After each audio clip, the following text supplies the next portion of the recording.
My parents kicked me out and said, "Figure it out, Darky." But after my aunt told them just 4 words, they were begging me to come back. On the morning of my 18th birthday, I woke up to my parents shoving all my belongings into bin bags. "Your sister Eve needs her own room. It's time for you to move out." The thing is, Eve already had her own room, but she was a light-skinned girl who actually looked mixed race. Meanwhile, I was dark-skinned, taking after my mom's side. And that's all that ever mattered to them. But where am I supposed to go? Mom didn't even look at me.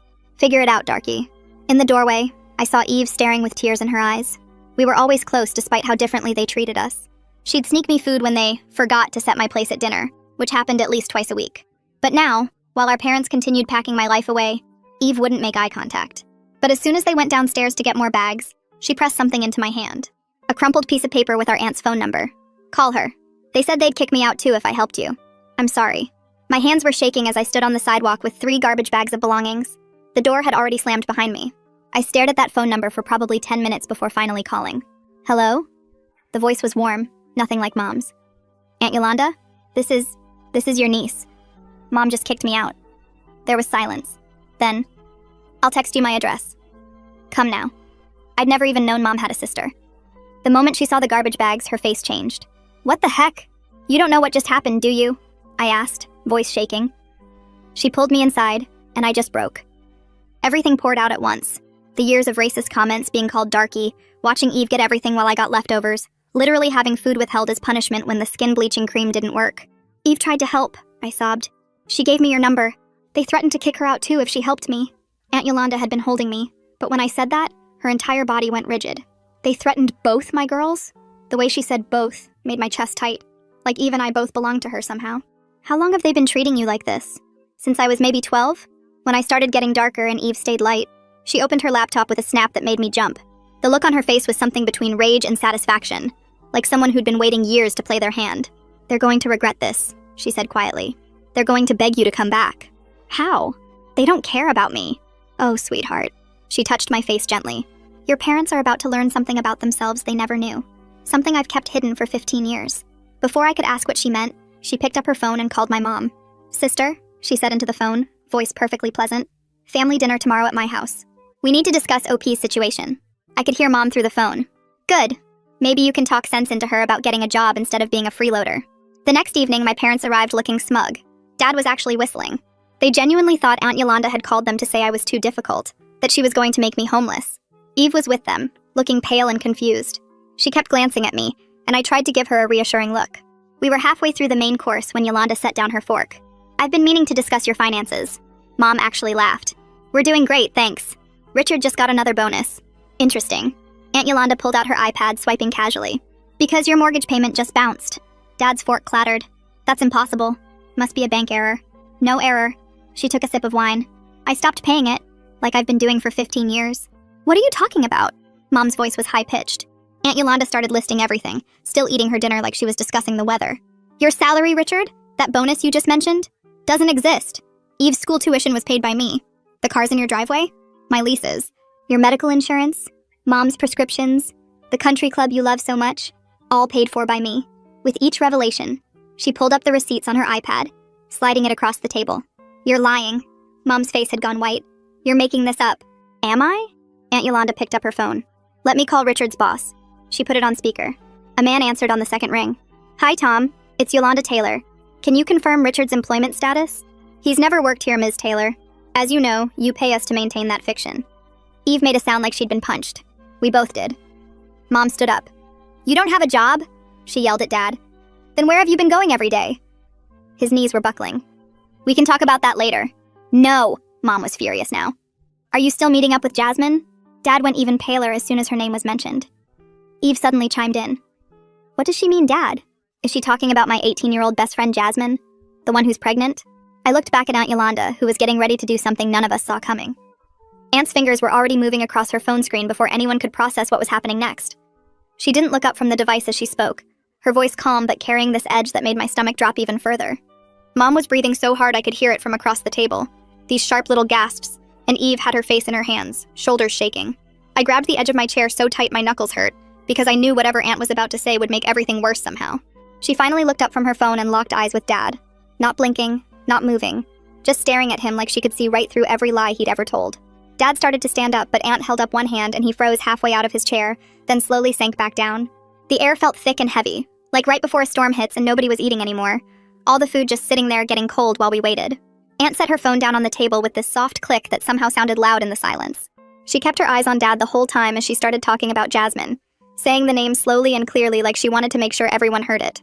Anita Cardenas had called her 2 days ago, Aunt explained, after Jasmine finally broke down and told her mom everything about the affair and the pregnancy. Dad's face went from pale to gray, this sick color that made him look 10 years older in seconds. Aunt pulled up something on her iPad and started swiping through what looked like receipts and calendar entries, her voice still calm as she listed dates and times. She had a timeline of every meeting between Dad and Jasmine going back 6 months, including receipts from the hotel on Riverside Drive that he'd claimed was for business travel, when really he was meeting a teenager. Eve made this sound like she was choking, and Mom's head snapped toward Dad, so fast I thought she might hurt her neck. Mom was out of her chair before I even registered she was moving, lunging across the table at Dad with her hands reaching for his face. Plates crashed and glasses tipped over, wine spreading across the white tablecloth in dark red stains. Eve jumped up and grabbed Mom's arm, trying to pull her back while Mom was screaming words I'd never heard her say before, calling Dad things that made me flinch. Dad had pushed his chair back so hard it fell over, scrambling away from Mom's reaching hands. Aunt stood up and her voice cut through all the noise, sharp and commanding in a way I'd never heard from her before. She told everyone to sit down right now or leave her house immediately, and something about the tone made everyone stop moving. Mom was still standing there with Eve holding her arm, breathing hard and staring at Dad with this look of pure hate on her face. Aunt repeated herself, slower this time, saying either everyone sits down and acts like adults, or the dinner is over and they can leave. Eve gently pulled Mom back to her chair, and Mom sat down hard, her whole body shaking. Dad picked up his fallen chair and sat back down too, his hands trembling so bad he had to grip the edge of the table to steady them. The silence that followed was somehow worse than the screaming, thick and heavy with all this rage and shock that nobody knew what to do with. Aunt calmly picked up the fallen glasses and soaked up the wine with her napkin like nothing had happened, then sat back down and looked at Dad again. Dad opened his mouth and started talking fast, words tumbling over each other as he tried to explain. He said Jasmine had pursued him, that she was mature for her age, that she understood him in ways Mom never did. His voice got higher and more desperate as he went on, saying he never meant for it to happen, but Jasmine made it clear she was interested. Aunt let him talk for maybe 30 seconds before she cut him off, her voice cold and flat. She stated the facts slowly, like she was explaining something to a child. Jasmine is Eve's best friend. Jasmine is barely 18 years old. Dad is 45 years old. He knew exactly what he was doing when he started this affair. Aunt picked up her phone and slid it across the table to Dad, the screen showing a text thread. She told him to read it out loud, but he just stared at the screen, his face going even more gray. Aunt reached over and started reading the messages herself. Dad's text to Jasmine discussing when and where to meet, asking her to delete their messages, telling her to lie to her mom about where she was going. With each message Aunt read, Dad seemed to shrink smaller in his chair. Eve was staring at Dad with this look I'd never seen on her face before, like she was seeing a stranger instead of her father. Mom had gone completely still, not crying anymore, just sitting there with her hands flat on the table, and this blank expression that was somehow scarier than the screaming had been. Eve stood up suddenly, her chair scraping loud against the floor.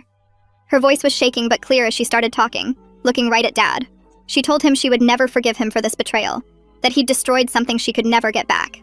Jasmine came to their house for sleepovers, Eve said, her voice getting stronger. Jasmine trusted their family, thought of them as safe, as people who would protect her, and Dad took advantage of her being young and confused and dealing with her own difficult home life. Eve's hands were balled into fists at her sides as she kept going, saying that Jasmine had confided in her about feeling lost and alone, and Dad used that vulnerability to manipulate her into an affair. Mom reached out toward Eve, trying to take her hand, but Eve jerked away.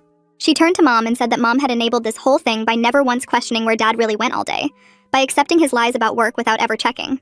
Mom tried to argue, but Eve talked over her, saying that Mom was so focused on skin color and appearances that she never noticed her own husband was a predator. The word hung in the air like a physical thing, and Dad flinched like he'd been hit. Eve stood there breathing hard, tears running down her face, but her voice steady, and I felt this surge of pride for my sister, even through all the chaos. I sat there watching my family completely fall apart in real time, and it felt weird, like I was watching a movie instead of living through it. Everything seemed to be happening in slow motion and too fast all at once.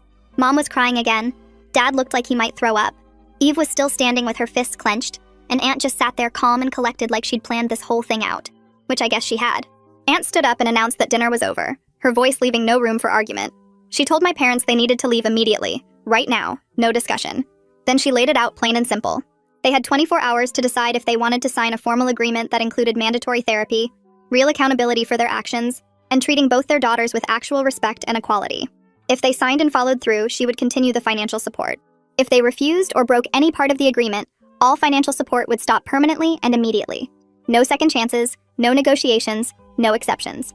Dad started to say something, but Aunt held up her hand and he shut his mouth.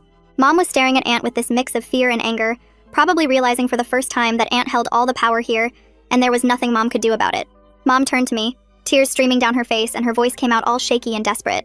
She said I was destroying this family by staying here with Aunt, that I was tearing everyone apart, that if I would just come home and stop being difficult, then everything could go back to normal. Something inside me snapped when she said that, like a rubber band that had been stretched too tight for too long. I found my voice for the first time all evening, and it came out stronger than I expected. I told her clearly, looking right at her, that they destroyed this family years ago when they started calling me slurs and withholding food and treating me like I was less than human because of my skin color. I said normal was never good for me. Normal meant being hungry and scared and hating myself. I told her I wasn't destroying anything. I was just refusing to be destroyed anymore.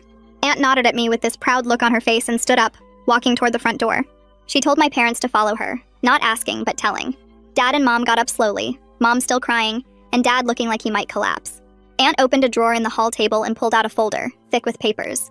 She handed it to Dad and explained these were the formal terms of the agreement. Everything spelled out clearly with no room for confusion. They had until tomorrow evening at 6 to decide. Then she opened the front door and stood there waiting, making it clear they needed to leave now.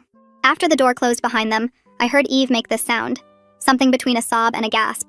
I looked over and she was sliding down the wall, her legs just giving out until she was sitting on the floor. She was sobbing about Jasmine, saying over and over that she should have seen the signs, that she brought Jasmine into this house, that it was her fault. I got up and went to her, sitting down on the floor right next to her. We just held each other while she cried, her whole body shaking against mine. Aunt gave us space, disappearing into the kitchen, and I could hear water running and the quiet sounds of her making tea. Eve kept saying she missed all the signs, that Jasmine had been acting weird for months and she just thought it was stress from the school. I pulled back enough to look at her face and told her firmly that Dad's choices were not her responsibility, that he was the adult who betrayed everyone's trust. She tried to argue, but I kept talking, saying that nothing she did or didn't do made Dad decide to have an affair with a teenager. He made that choice all on his own and he was the only one responsible for it. Eve's crying got quieter, but she still held on to me tight, like she was scared to let go. Aunt came back with 3 mugs of tea on a tray, the steam rising up in little wisps. She set it down on the coffee table and sat in the chair across from where Eve and I were still on the floor. She explained gently that she'd known about Dad's affair for 3 months now, her voice soft but clear. Eve's head came up fast, staring at Aunt with red eyes. Aunt kept talking, saying she'd hired a private investigator after she noticed some strange charges on the credit card she pays for. Hotel rooms on weekdays, restaurant bills for 2 when Dad was supposedly at work alone, gas purchases near Jasmine's neighborhood. The investigator had followed Dad and documented everything, taking photos and keeping detailed records of every meeting. Aunt said she'd been building documentation ever since, waiting for the right moment to use it. She explained that she waited to reveal it because she needed leverage that was strong enough to protect both Eve and me permanently, not just make a scene that would blow over. If she'd confronted Dad quietly, he would have denied everything, and my parents would have closed ranks against her. But now, with everything out in the open and proof that couldn't be denied, she had the power to force real change. Eve asked why Aunt had been paying for everything all these years, her voice small and confused. Aunt sat back in her chair and took a sip of her tea before answering. She started talking about our maternal grandmother, how she was extremely colorist, always favoring the lighter-skinned children and grandchildren. Aunt said she watched Mom absorb those toxic values growing up, saw how Grandma would praise Mom's lighter skin while criticizing Aunt's darker complexion. When Aunt built her successful consulting business and started making real money, Mom came to her asking for help. They made a deal, Aunt explained. Aunt would fund the lifestyle Mom wanted, the nice house and cars and country club membership, all of it. In exchange, Mom promised to treat all her children equally, to never let colorism poison her own family the way it had poisoned theirs. Aunt's voice got harder as she said that Mom broke that promise the moment I started getting darker, the moment it became clear I took after the darker skinned side of the family. She said she should have cut off the money right then, but she convinced herself that as long as she was providing financial support, at least I wouldn't be completely abandoned. She realized too late that money alone doesn't change hearts, that she should have intervened directly instead of hoping financial dependence would keep Mom in line. Aunt looked at me when she said that last part, her eyes sad, and told me she was sorry for not protecting me sooner. Something warm spread through my chest hearing her say that. Like all those years of wondering if I was crazy or too sensitive suddenly had an answer. Aunt kept talking, explaining that when she and Mom made their deal 15 years ago, it was supposed to protect me and any future kids from the colorism that destroyed their own childhood. She said she noticed things during holiday visits, the way Mom's voice got sharper when she talked to me compared to Eve, how my plate always had less food, the comments about my skin getting darker every summer. But she convinced herself that as long as she kept paying for everything, at least I wouldn't be completely abandoned or left without resources. Her voice got quieter when she said my 18th birthday changed everything, that seeing me on her doorstep with garbage bags full of my stuff made her realize money doesn't fix hate, it just funds it. She said she should have cut them off years ago and taken me in, but she kept hoping the financial pressure would make them change on its own. The way she looked at me when she said all this made me feel like maybe I actually mattered to someone, like my suffering wasn't just something to ignore or work around. Eve's voice cut through the heavy silence in the room. She asked if she could stay here tonight because she couldn't face going back to that house. Aunt didn't even hesitate before saying yes and telling Eve she could stay as long as she needed, that both of us had a home here now. I watched Eve's whole body relax like someone had cut strings that were holding her too tight. She pulled out her phone and typed a message to Mom saying she was sleeping at Aunt's house, then showed us before hitting send. Her phone started ringing within seconds, Mom's name flashing on the screen over and over. Eve stared at it for a moment before pressing the power button and turning the whole thing off. The room went quiet again, except for the sound of Aunt collecting dishes from the table, moving around the kitchen like this was all completely normal, like our entire family hadn't just exploded in her dining room an hour ago.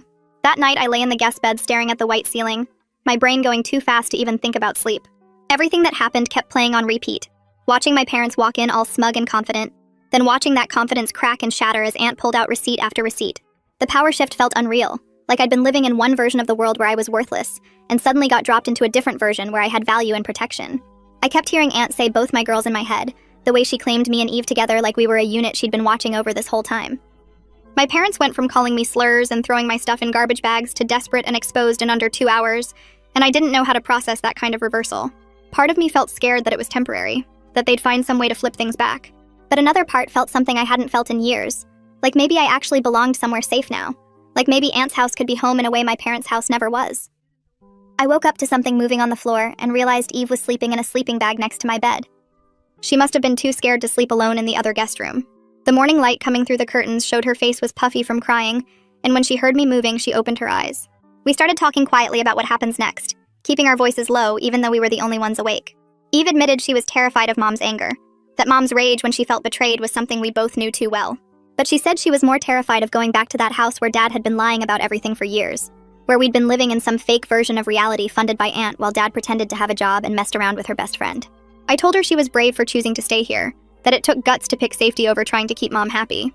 Eve started crying again, saying she should have protected me better all these years, that she knew what was happening, and she was too scared to do more than sneak me food sometimes.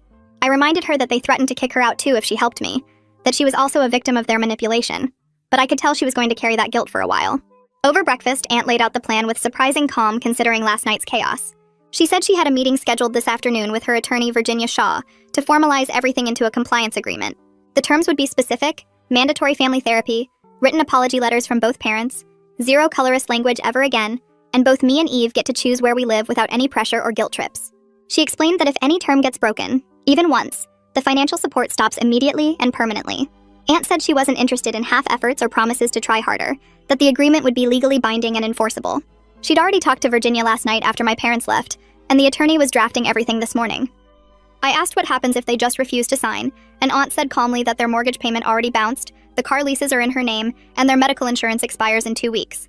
She said they'd figure out pretty quickly that refusing wasn't an option, not if they wanted to keep their house and their lifestyle. Eve asked what happens about Jasmine and the baby, her voice small and worried. Aunt explained that situation was separate, that Anita Cardenas was handling that part and had her own attorney. She said she'd talked to Anita this morning and they agreed to keep the issues separate so the focus could stay on protecting me and Eve. The Jasmine situation was about Dad's affair and the pregnancy, and that needed to be dealt with through Anita's attorney and probably the courts for child support and custody stuff. But the colorism and abuse toward me and the threats toward Eve, that was what Aunt's agreement would address. I felt grateful that Aunt was thinking strategically instead of letting everything blur together into more chaos.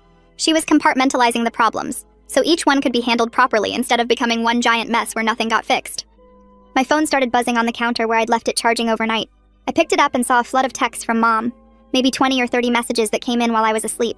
The first few were begging me to come home, saying she was sorry, and we could work this out as a family. Then they shifted to blaming me for ruining everything, saying I was tearing the family apart by staying with Aunt and turning Eve against them. Aunt walked over and gently took my phone from my hands. She showed me how to set up a separate folder for Mom's messages, so I could check them when I was ready, but didn't have to see them constantly popping up on my screen. This small thing, just helping me control the contact, made me feel less powerless.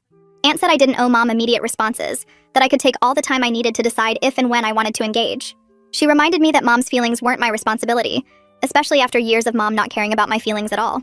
Dad texted Eve directly while we were still at breakfast, and Eve's phone lit up with his name. She read the message with her face getting paler, then showed it to me. Dad was trying to explain himself, saying the thing with Jasmine was complicated, and he made mistakes, but he still loved us. Then he asked Eve to convince me to be reasonable about Aunt's demands, saying the terms were too harsh and would destroy the family. Eve looked at me and asked what she should say back. I suggested she tell him that being reasonable means he needs to sign Aunt's agreement and stop making excuses for his behavior. Eve nodded and started typing exactly that, her fingers moving fast across the screen. She read it back to us, then hit send before she could second-guess herself. Aunt smiled and told Eve she was proud of her for setting a clear boundary with Dad instead of trying to smooth things over like we'd both been trained to do our whole lives. Aunt announced we were going to Target to buy Eve some clothes and basics since she only had what she wore to dinner last night. Walking through the store picking out toiletries and pajamas felt weirdly normal and nice, like we were just a regular aunt and nieces doing regular things on a Saturday morning. Eve kept thanking Aunt for every small item, a toothbrush, a pack of underwear, a cheap pair of pajamas, like she had to earn each thing or justify why she needed it. After the fifth thank you, Aunt stopped in the middle of the aisle and told Eve firmly that she didn't need to earn basic care, that she deserved it automatically just by existing. She said both of us had been trained to think we had to perform or achieve or be grateful for basic human necessities, but that was wrong, and she wasn't going to let us keep thinking that way. Eve started crying right there in the Target aisle, and Aunt pulled her into a hug while other shoppers walked around us. I grabbed a shopping cart and started loading it with the stuff Eve needed, plus some things I needed too, and it felt good to just pick things without calculating if I deserved them or not. We stopped for lunch at a quiet cafe near Aunt's house, sitting at a corner table away from other people. Aunt asked me what I wanted for my future now that I was 18. I just sat there for a minute because I realized no one had ever asked me that question seriously before. Every conversation at home was about what I should do to be more acceptable, how I should act to avoid making Mom angry, ways I could be less of a burden on the family. But no one ever asked what I actually wanted for myself, what kind of life I imagined having. I admitted I didn't know yet, but I'd like to figure it out without constantly defending my right to exist. Aunt nodded and said that was a perfect place to start, that figuring out who you are and what you want takes time and space, and she'd make sure I had both. She said there was no rush, that I could take my time exploring options and trying different things until something felt right. The idea that my future could be about discovering what I wanted instead of just surviving felt brand new, and I wasn't sure how to process it yet, but it felt like maybe things could actually be different now. Aunt leaned forward and asked what I thought about school, whether I'd finished high school or if I needed to complete my diploma. I told her I'd graduated 2 months ago, but hadn't thought about what came next because I was just focused on surviving at home. She nodded and started talking about community college programs in the area, how there were job training options too if I wanted to learn a trade instead of doing traditional college. She pulled out her phone and showed me websites for the local community college, scrolling through different programs while explaining that she'd support whatever path I chose as long as I was working towards something that mattered to me. The idea that I could actually pick something based on what I wanted, instead of what would make me less of a burden, felt completely new. I stared at the course listings on her phone and felt this weird mix of excitement and fear, like suddenly there were all these doors open but I didn't know which one to walk through. Aunt must have seen something in my face because she reached across the table and squeezed my hand, telling me there was no rush to decide everything right now. She said I could take some time to think about it, maybe visit the campus, talk to some advisors, and figure out what felt right. Eve was watching us with this soft expression, and she said she wished someone had asked her what she actually wanted, instead of just assuming she'd follow the plan Mom and Dad laid out. Aunt looked at Eve and said it wasn't too late for her either, that once things settled down, she could explore her own interests too. We finished lunch and drove back to Aunt's house, and when we pulled into the driveway, there was already a car parked there. Aunt checked her phone and said Virginia Shaw was here right on time. Walking up to the front door, I felt my stomach tighten because this was about to get real, putting everything into legal terms and formal agreements. Virginia was waiting on the porch, a black woman probably in her 40s with neat braids and a professional but warm smile. She shook our hands and Aunt led us all inside to the dining room table. Virginia pulled out a legal pad and a laptop, arranging everything carefully while Aunt made tea. When we all sat down, Virginia looked directly at me and asked me to tell her about the history of mistreatment in my own words. Something about the way she asked, like she really wanted to hear and believe me, made it easier to start talking. I told her about the slurs, about being called darky since I was 12, about the food being withheld when I didn't meet their standards. I explained how they made me use skin bleaching creams and got angry when my skin didn't get lighter fast enough.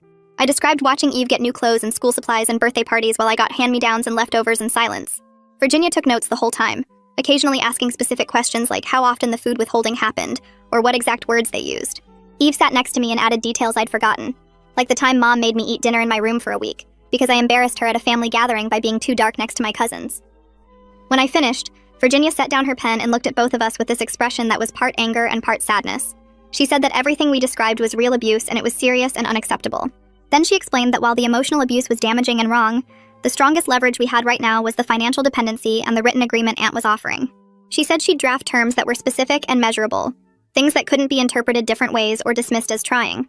She wanted everything documented going forward too, dates and times and specific incidents, in case we ever needed legal protection for me or Eve. She explained that having a paper trail would make it much harder for my parents to claim they were making efforts if they actually weren't. Aunt nodded and said that was exactly what she wanted. Clear terms with clear consequences. Virginia started typing on her laptop, listing out potential terms while talking through each one. She said mandatory therapy was important, both family sessions and individual counseling for my parents to address their colorism and other issues. She wanted written apologies that acknowledged specific harms, not vague sorry statements.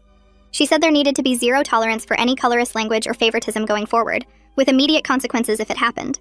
Eve suddenly spoke up and mentioned the skin bleaching creams, how Mom would get so angry when they didn't work fast enough and would accuse me of not using them properly. Virginia's whole face changed, her jaw tightening as she added something to her notes. She said there would be a specific term about no coerced appearance changes or comments about physical features, period. She looked at me and said that what was done to me was a form of abuse that people don't always recognize, trying to change a child's natural appearance because of colorist beliefs. Hearing a professional lawyer call it abuse and take it seriously made something shift in my chest. I'd spent so long thinking maybe I was too sensitive or making too big a deal out of it, but Virginia was treating my experiences as serious and unacceptable, rather than something I should just tolerate or get over. She kept typing and talking, building this framework of protection that felt solid and real. Aunt watched Virginia work with this satisfied expression, like she'd known Virginia would be exactly the right person for this. After about an hour, Virginia closed her laptop and said she'd have a draft agreement ready by tomorrow morning. She shook our hands again and told me and Eve directly that we deserved safety and respect, and this agreement was going to make sure we got it. After she left, Aunt sat us both down on the couch and brought us more tea. She had this gentle but serious look on her face as she said she thought we might both benefit from talking to a therapist, someone outside the family who could help us process everything. Eve said yes immediately, almost before Aunt finished the sentence. She admitted she'd been having panic attacks about the whole Jasmine situation, waking up at night with her heart racing and feeling like she couldn't breathe. I was more hesitant because therapy felt like admitting something was broken inside me, like I was the problem that needed fixing. Aunt must have seen my face because she reached over and explained that therapy wasn't about fixing me, it was about processing what was done to me. She said I'd been through years of abuse and manipulation, and having someone help me work through that didn't mean I was weak or damaged, it meant I was taking care of myself. The way she said it made sense, but I still felt weird about the idea. Aunt didn't push, just said she'd find some therapists for us to talk to, and we could decide after meeting them. That evening, we were sitting in the living room watching TV when the doorbell rang. Aunt got up to answer it, and through the window I could see Mom standing there, mascara streaked down her face and her hair messy. Aunt opened the door but stepped outside and closed it behind her, not letting Mom into the house. Eve and I both moved to the window to watch, and I could see Mom gesturing frantically while Aunt stood completely still with her arms crossed. Mom was crying and talking fast, reaching out to touch Aunt's arm, but Aunt stepped back. The conversation went on for maybe 10 minutes, Mom getting more desperate and Aunt staying firm. Finally, Aunt turned and came back inside, locking the door behind her.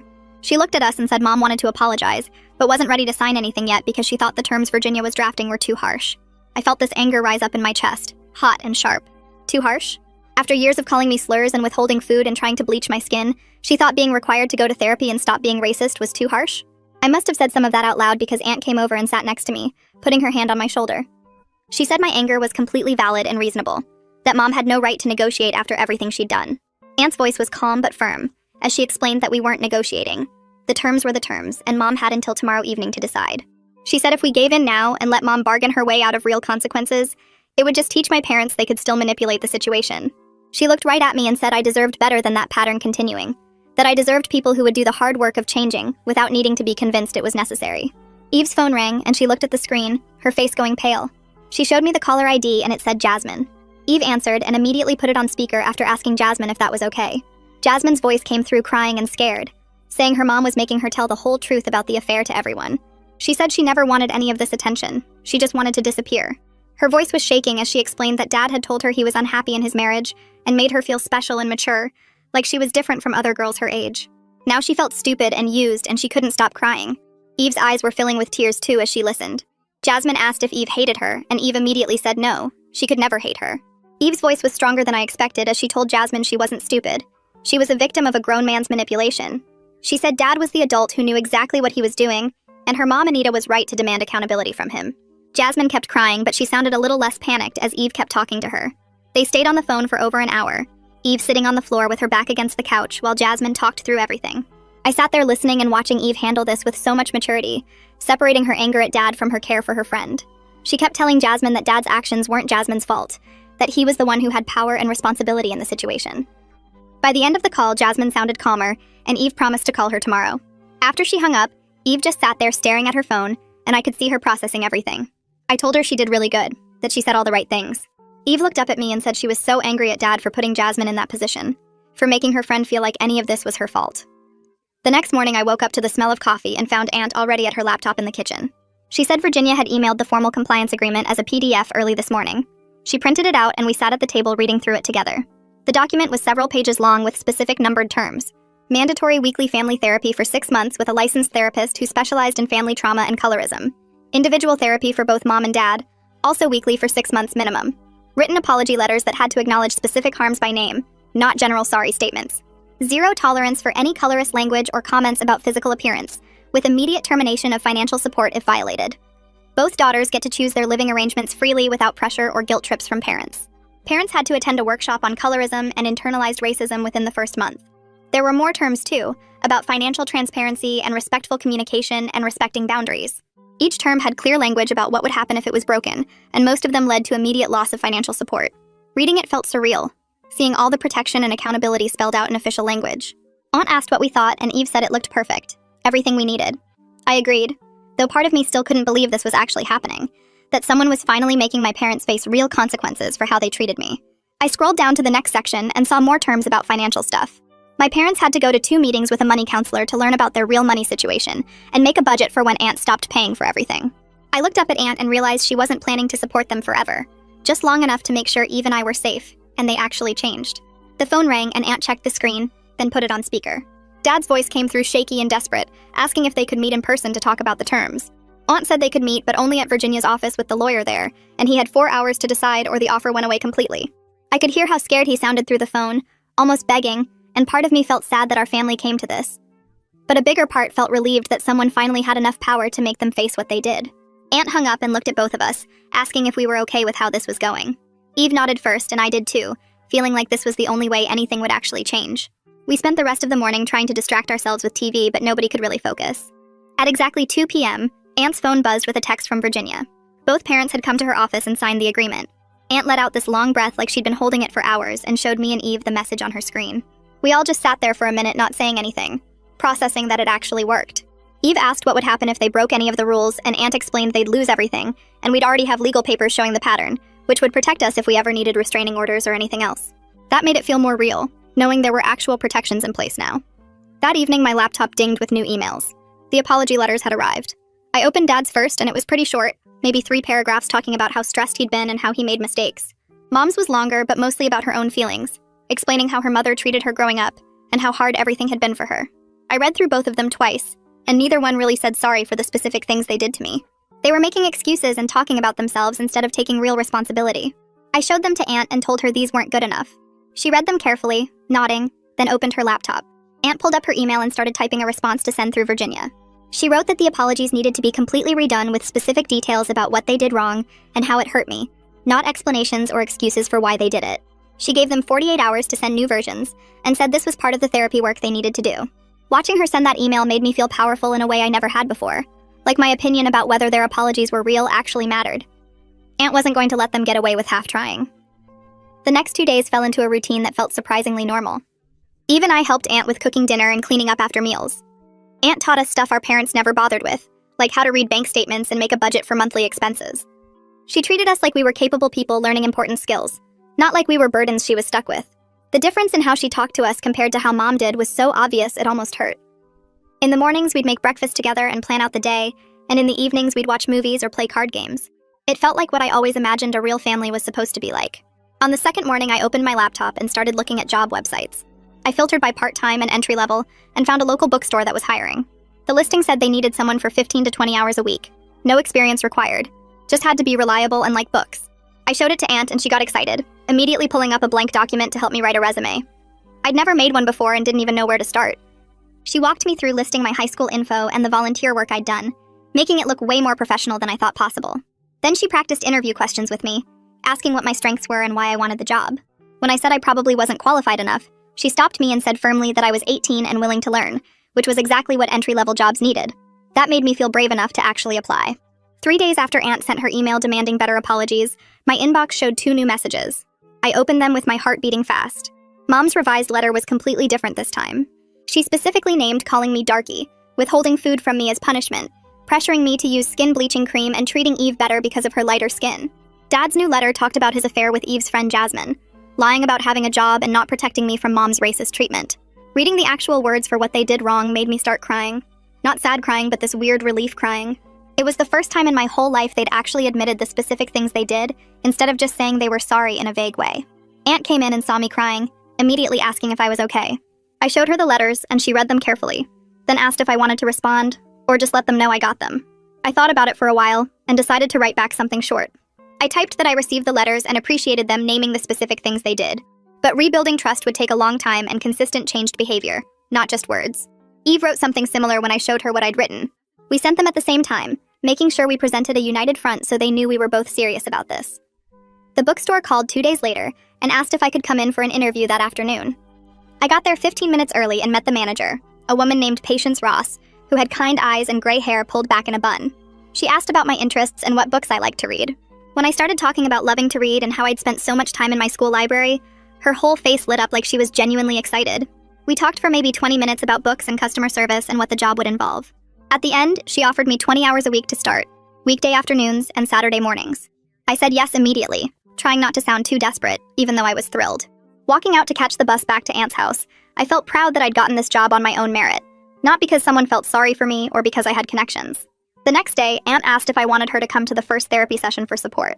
I thought about it while washing dishes after breakfast, and realized having her there might make Mom and Dad focus on blaming her instead of looking at their own actions.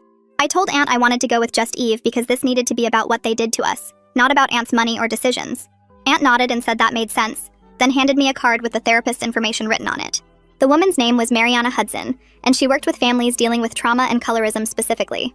I called from Aunt's kitchen and scheduled for Thursday afternoon. When I hung up, my hands were shaking a little, but I also felt ready to finally say everything out loud in front of them. Thursday came fast, and Eve and I rode the bus to Mariana's office together without talking much. The waiting room had soft chairs and paintings of landscapes on the walls. When Mariana came out to get us, I felt safer immediately just looking at her. She was a black woman, probably in her 50s, with gray starting in her hair and kind eyes that looked like they'd heard hard stories before. She shook both our hands and led us back to her office, where Mom and Dad were already sitting on a couch looking uncomfortable.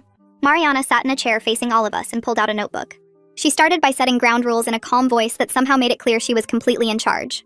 No interrupting each other, no name-calling or insults. Everyone speaks from their own experience using I statements instead of accusing. She looked at each of us while she said this, and we all nodded. Mom immediately started talking about her own childhood and how her mother treated her. Mariana held up one hand gently and said, "Today was about listening to me and Eve first, and Mom would have time in her individual therapy to process her own experiences." Mom's mouth opened like she wanted to argue, but she closed it and sat back. Mariana turned to me and asked if I wanted to share what brought us here. I took a breath and started talking about being called Darky since I was 12 years old, about watching Eve get new clothes while I wore hand-me-downs that didn't fit, about the nights they forgot to set my place at dinner and I went to bed hungry, about Mom buying skin bleaching cream and getting angry when it didn't work fast enough. My voice stayed steady even though my chest felt tight. When I mentioned the food withholding, I saw Mom's face start to crumple and her eyes got wet. Part of me felt satisfied seeing her finally understand what she did. Another part felt weird and guilty for causing her pain even though I was just telling the truth. Eve spoke up next without Mariana even asking. Her voice was shaking, but she kept going. She talked about the guilt she'd carried for years being the favored one. She said getting more stuff and better treatment didn't make her happy. It made her feel responsible for my suffering. She was scared that if she defended me or shared her things, they'd turn on her too and she'd lose everything. She looked at Mom while she talked and said she loved her, but the favoritism damaged our relationship even though we stayed close. She said she spent years feeling like she had to earn their love by being perfect and light-skinned enough. Mom started to say something about not meaning to make Eve feel that way. Mariana stopped her immediately and said this session was for listening, and Mom would have plenty of time to respond in her own individual therapy. Mom pressed her lips together and looked down at her hands. Dad cleared his throat and tried to apologize again for the affair and all his lies about having a job. Mariana turned to him and said very clearly that today's session was about the colorism and how they treated me specifically. The affair was a separate issue he needed to address in his own therapy, and separately with Anita and Jasmine. She said we weren't going to let everything blend into general family chaos. We were staying focused. I felt grateful that Mariana was keeping things clear, because it would be easy for Dad to make everything about his mistakes, and avoid talking about how he let Mom treat me badly for years without saying anything. Dad nodded and sat back looking uncomfortable. The rest of the session, Mariana asked me and Eve questions about specific incidents and how they made us feel. She took notes and asked Mom and Dad if they remembered these events. They both said yes quietly. When the session ended and we walked out to the parking lot, Mom followed me and Eve. She asked if we could hug. I stopped walking and looked at her. I wasn't ready for that, and I told her honestly that I needed to see consistent change over time before physical affection felt safe. The words came out clearer than I expected. Mom's face looked hurt and her eyes got wet again, but she nodded and took a step back. She said she understood. I felt guilty seeing her look so sad, but I also felt proud of myself for saying what I actually needed, instead of just going along to make her feel better. Eve squeezed my hand as we walked to the bus stop. Back at Aunt's house, I sat on the couch feeling drained. Aunt made tea and sat across from me asking how it went. I admitted it was harder than I expected to watch Mom cry. Aunt said it was okay to have complicated feelings, that I could see Mom was in pain while still protecting myself. She reminded me that Mom's tears didn't erase years of calling me slurs and withholding food. Real change shows up in actions over months, not emotions in one therapy session. Hearing Aunt say that made me feel less guilty. Eve came downstairs after changing clothes and said she felt lighter after finally saying out loud that the favoritism hurt her too. My first shift at the bookstore was Saturday morning. I got there 15 minutes early and Patience showed me how to use the register and the computer system for looking up books. The store smelled like paper and coffee from the cafe in the corner. Patience was patient with me while I learned, making jokes when I messed up entering a return. She showed me how to help customers find specific titles and how to recommend books based on what they liked. By the end of my 4-hour shift, I felt tired but good.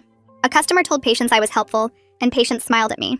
Having my own money from my own work felt like a huge step toward actually being independent and not needing my parents for anything. Eve started online therapy sessions with a counselor who worked with teenagers dealing with family trauma. After her first session on Tuesday, she came downstairs looking different, lighter somehow. She told me it helped to talk to someone who had zero connection to our family situation. She said her counselor was helping her process the guilt about being the favored child and understand that she wasn't responsible for Mom and Dad's choices.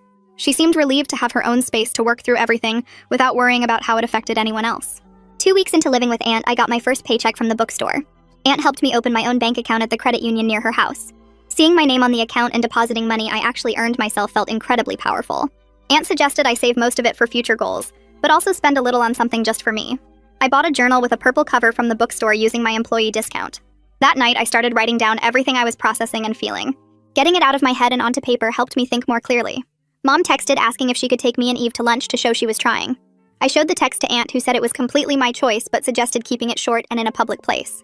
Eve and I talked about it and agreed to meet Mom at a casual restaurant for 1 hour with clear start and end times. That way we controlled the situation instead of Mom controlling it. I texted back saying we'd meet her Saturday at noon at the diner near Aunt's house and we'd need to leave by 1.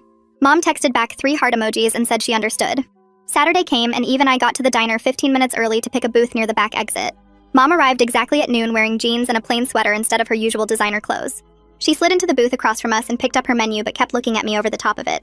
The waitress came and took our orders and Mom asked me how the bookstore job was going. I told her about learning the register system and helping customers find books, and she nodded along without interrupting. She asked what kinds of books people bought most, and I explained the mix of bestsellers and local interest titles. When I mentioned my employee discount, she smiled a little and said that sounded like a good benefit. Eve talked about her online classes and Mom asked questions about her schedule and assignments. The whole time, Mom kept her hands folded on the table and never once mentioned my skin, or my hair, or compared me to Eve. The food came and we ate mostly in silence, but it was different from the old silences at home. This one felt careful instead of hostile. Mom asked Eve about her therapy, and Eve said it was helping her work through things. Mom's face tightened, but she just said she was glad Eve had that support. When the hour hit, I checked my phone and said we needed to go. Mom pulled out her wallet to pay, but I told her we'd split it 3 ways. She looked surprised, but agreed, and we each put cash on the table. In the parking lot, Mom started to reach for a hug, but stopped herself and just said thank you for meeting her. Eve and I walked to my car, and neither of us spoke until we were back on the road. 2 days later, Aunt came into my room holding her phone. She said Anita had called asking if I would talk to Jasmine because the girl was struggling hard with shame and wouldn't leave her house. Aunt explained that Anita thought hearing from Eve's sister that I didn't blame Jasmine might help her feel less alone. My stomach twisted because I barely knew Jasmine beyond seeing her at the house for sleepovers with Eve. But I remembered being 18 and terrified when my parents kicked me out, and how much it meant when Aunt believed me. I told Aunt I'd do a short phone call if Anita thought it would help. That evening, Anita texted me Jasmine's number, and I sat on my bed staring at it for 10 minutes before calling. Jasmine answered on the 4th ring with a quiet hello. I said it was Eve's sister and asked if she was okay to talk. She started crying immediately and saying she was so sorry and so stupid for believing Dad's lies. The words poured out about how Dad made her feel special and mature and said his marriage was basically over anyway. She kept calling herself an idiot and saying she should have known better. I cut in and told her firmly she wasn't stupid or an idiot. I said she was young and got manipulated by a grown man who had power over her through his connection to our family. My voice got stronger as I explained that I knew what it was like when adults who should protect you end up hurting you instead. I told her that what Dad did was his choice and his responsibility, not hers. She cried harder, but it sounded different, like relief instead of shame. She said nobody else had said it wasn't her fault, and she'd been carrying all this guilt about breaking up a family. I told her our family was already broken long before she came into the picture, and Dad's affair just exposed what was already there. We talked for 40 minutes, and by the end she sounded steadier. She thanked me 3 times before hanging up, and I sat there feeling drained, but also like maybe sharing my own pain could actually help someone else. The second family therapy session happened on Thursday evening. Mariana had us all sit in the same seats as last time, and started by asking Mom and Dad what they'd learned from their individual therapy sessions. Mom talked about recognizing her own internalized colorism, and Dad mentioned starting to understand his avoidance patterns. Then Mariana shifted focus directly to colorism and its impact on our family. She pulled out worksheets and assigned homework. Mom had to research colorism in our community and write about how it affected her growing up, and then how she perpetuated it with me. Dad had to write about how he enabled Mom's colorism by staying silent and never defending me. Mariana said the papers were due before the next session in 2 weeks. I felt skeptical they'd actually do the work instead of just writing something surface level to check the box. When I said that out loud, Mariana nodded and explained that accountability requires action, not just feeling bad or saying sorry. She said the homework would show whether they were serious about change or just going through motions to keep Aunt's financial support. Eve suddenly spoke up in a voice that was quiet but clear. She said she'd been thinking a lot about where she wanted to live and she'd decided to stay with Aunt through the rest of high school, even if Mom and Dad followed through on all the terms. Mom's face went pale and then red and her mouth opened, but nothing came out. Dad leaned forward and asked if Eve would at least visit them sometimes. Eve said maybe eventually, but right now she needed space to figure out who she was outside of being the favorite child. She said living at Aunt's was the first time she'd felt like she could just be herself, without worrying about maintaining some perfect image. Mom started crying silently, and Dad put his hand on her arm. Mariana asked Mom what she was feeling, and Mom whispered that she understood, but it hurt to lose both her daughters. Mariana gently corrected her that she hadn't lost us. She'd pushed us away through her choices, and now she had to accept the consequences while doing the work to maybe rebuild trust over time. Back at Aunt's house, I opened my laptop and started searching community college programs. I found one about 20 minutes away with a social work track that looked interesting. The description talked about helping families navigate trauma and crisis situations, and connecting people with resources. I read through the course list and felt something click into place. Aunt came in with tea and sat next to me looking at the screen. Her face lit up when she saw what I was researching. She pulled the laptop closer and started showing me how to understand the financial aid pages and application deadlines. We spent 2 hours going through requirements and filling out the initial application. Aunt explained FAFSA and grants, and how to calculate what I'd need to cover after aid. The idea of studying to help other people going through family trauma felt meaningful in a way nothing else had. Like maybe all the pain I'd survived could actually have purpose beyond just getting through it. Aunt printed out the application checklist and stuck it on the fridge with a magnet. She said we'd work on it together step by step and make sure I had everything submitted before the deadline. 3 weeks into the agreement, Aunt got a call from Mom. I was in the kitchen making lunch when Aunt answered and put it on speaker. Mom's voice sounded shaky and raw. She said she and Dad had just finished their colorism workshop, and she felt completely shaken. She described learning about how colorism gets passed down through generations, and how the things her own mother said to her got planted deep in her mind and came out targeting me. Mom said she'd spent the whole drive home crying because she finally understood the full damage she'd caused. Aunt asked if Mom was making excuses or taking responsibility, and Mom said quickly that it wasn't an excuse, just the first time she'd connected her own pain to her harmful actions toward me. She said the workshop leaders had them do an exercise where they imagined their children hearing every colorist thing they'd ever said, and she'd nearly thrown up. Aunt's expression was hard to read, but she told Mom that awareness was a start, but changing behavior was what mattered. After the call ended, Aunt looked at me and asked how I felt hearing that. I said I didn't know yet, that it sounded like real realization, but I needed to see if it translated into actual different treatment over time. Dad's individual therapy sessions revealed things nobody expected. His therapist called Aunt to discuss adding psychiatric evaluation to his treatment plan. Aunt put it on speaker with permission, and the therapist explained Dad had been struggling with depression and feelings of inadequacy for years. The lying about his job and the affair were symptoms of deeper mental health issues he'd never addressed. None of this excused his choices, but it explained some of the patterns of avoidance and deception. The therapist recommended evaluation for medication, and Dad had actually already scheduled the appointment. I felt strange sitting there listening to this because part of me wanted to feel empathy for his mental health struggles, but another part was still angry about all his choices and lies. Aunt said both things could be true at once, that Dad could be dealing with real mental illness and still be responsible for the harm he caused. The depression didn't make the affair okay, or erase the years he stayed silent while Mom abused me. Anita and Dad worked through attorneys to handle the paternity and support situation. Aunt showed me the emails going back and forth with legal language about testing and agreements. The paternity test came back confirming Dad was the father. Dad agreed to child support payments and supervised visitation once the baby was born. Jasmine had decided to keep the baby with Anita's support. The legal agreement laid out specific terms about Dad's contact and financial responsibility.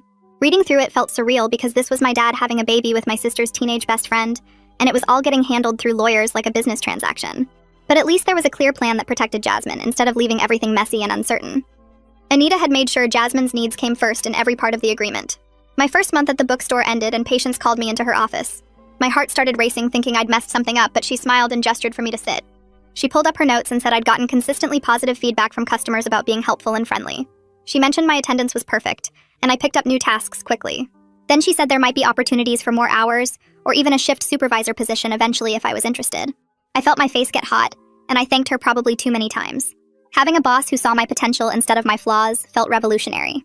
Walking home that day, I thought about how a month ago I was standing on the sidewalk with garbage bags, and now I had a job where someone valued my work and saw a future for me there. The fourth therapy session came a few weeks later, and Mariana started by asking how everyone was doing with the work between sessions. Mom said she'd been reading about colorism and realizing how deep it went in her own family growing up. Dad mentioned his depression medication was helping him think more clearly.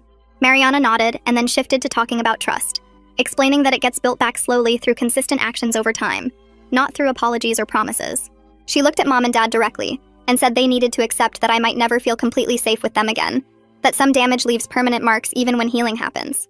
Mom started crying, but she said she understood, and that she'd rather have limited contact with me than none at all. I felt something loosen in my chest, hearing Mariana set realistic expectations, instead of pushing for some fake happy reunion. After the session ended, Mom asked if she could hug me, and I said not yet, and she nodded and stepped back without arguing. Eve and I spent the next week planning something we'd been talking about for a while. We wanted to take Aunt to dinner using money we'd earned ourselves, my paycheck from the bookstore, and Eve's babysitting money combined. When we told Aunt our plan, she got teary and said we didn't owe her anything. We insisted because it felt important to actively show gratitude instead of just saying thank you. We picked a nice Italian place and made a reservation for Friday night. At dinner, Aunt kept trying to pay, and we physically blocked her from getting the check. The evening was relaxed and full of laughter, with Eve telling funny stories about the kids she babysat, and me describing weird customer requests at the bookstore. Sitting there with both of them, I realized this was what family was supposed to feel like, easy and warm without constantly watching what I said or how I looked. The next week, Aunt helped me finish my community college application. The personal essay question asked about overcoming challenges, and I wrote about growing up with colorism in my own family and wanting to study social work to help other families heal from similar wounds. Writing it made me cry, but in a good way, like I was turning all that pain into something with purpose. Aunt read it and said it was powerful and honest, that admissions officers would see my strength. I submitted everything online and then spent 3 weeks obsessively checking my email. When the acceptance letter finally came with news of a partial scholarship, I screamed so loud that Eve came running thinking something was wrong. I showed her the screen and we jumped around Aunt's kitchen like little kids. These were the first happy tears I'd cried in months, maybe years. 6 months after that family dinner where everything exploded, Mom and Dad completed their mandatory therapy. Mariana sent Aunt an email saying they'd done genuine work on their issues, showing up consistently and engaging honestly with the material. She suggested we could try monthly family dinners as a low-pressure way to maintain connection while respecting the boundaries we'd set. I agreed to try it with the clear understanding that I could stop anytime if it became harmful to my mental health. The first monthly dinner happened at a neutral restaurant, not anyone's house. Mom and Dad arrived early and were already seated when Eve and I walked in. Mom complimented my work ethic without comparing me to anyone or adding conditions. Dad asked about my college plans and actually listened to my answers instead of interrupting with advice. Eve and I exchanged glances across the table that said we were both cautiously hopeful, but still guarded. When the evening ended, I didn't feel drained or anxious like I used to after seeing them. That felt like real progress, the kind you can measure in how your body feels instead of just what people say. Looking back now, 6 months after being kicked out with garbage bags, I'm doing better than I ever imagined possible. I'm taking classes at community college in social work, still working at the bookstore where patients just promoted me to shift supervisor, living safely with Aunt, and building a genuine relationship with Eve based on honesty instead of survival. My parents are doing their therapy work and respecting boundaries, which doesn't erase the years of harm, but creates possibility for something different going forward. The trauma will always be part of my story, but it's not the whole story anymore. Eve graduated high school with honors last month and decided to attend college nearby so she could keep living with Aunt. At her graduation ceremony, Mom and Dad sat in a different section from us, but they waved and smiled, respecting the space we needed. After the ceremony, we took photos together as a family, and the smiles were genuine, even if they were still a bit careful. It wasn't perfect, but it was honest, which mattered more. Now I'm sitting on Aunt's porch with Eve, both of us with iced tea and homework spread across the table between us. The evening air is warm and I can hear kids playing basketball down the street. Eve is highlighting something in her textbook, and I'm reviewing notes for my exam next week. I stop for a moment and realize I'm genuinely happy. Not pretending or hoping, just actually content with where I am and who I'm with. The trauma of being called slurs and kicked out will always be part of my story, but it's not the whole story anymore. I have safety, education, meaningful work, and a family that's being rebuilt on truth and respect, instead of lies and favoritism. My future feels wide open in a way it never did before. For the first time in my life, my dark skin feels like just one beautiful part of who I am, not something I need to apologize for or hide or fix. We're all healing at our own pace, taking it one day at a time, and that's exactly how it should be.